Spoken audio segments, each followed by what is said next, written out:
पारस निषाद हो मन की अहेरा डेरा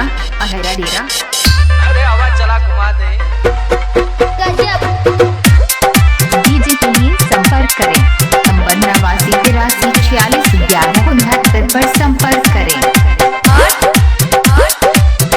डीजे पारस निषाद चलो ना चलो आज पटना घुमा चल के बजरिया में शॉपिंग करा बाबूना सुनो क्या बात चलो ना चलो आज पटना घुमा चल के बजरिया में शॉपिंग करा चढ़ब न फेरू सफर गजब पिया गजब से उठे तो रतिया पिया कोमरिया पिया कोमरिया पिया कोई बालो पक के कोमरिया पिया कोमरिया पिया कोमरिया पिया कोई बालो पक के कोमरिया पिया और से बढ़िया खोजी हो गई डीजे पारस निषाद अहेरा डेरा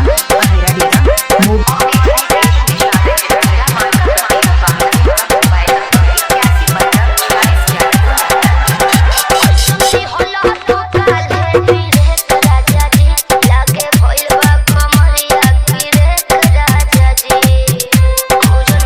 बुझाता सुना हो सवार के गोरी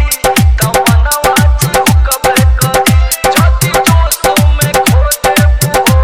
कमरिया मुकबे करी राते तू कोइला गोरतिया पिया पोर पोर हो खता दरतिया पिया कमरिया पिया कमरिया पिया कोइल बालो पक के कमरिया पिया कमरिया पिया कमरिया पिया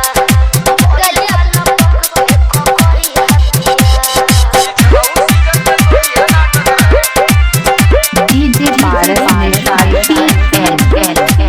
पारस निषाद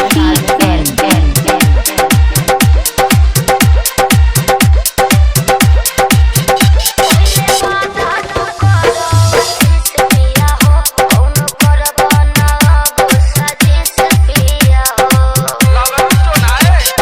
एगो काम करा से झरवा ले तो बहुते आराम करी हो जब तभी है कमर समर दवाई नियत काम करी हो जाए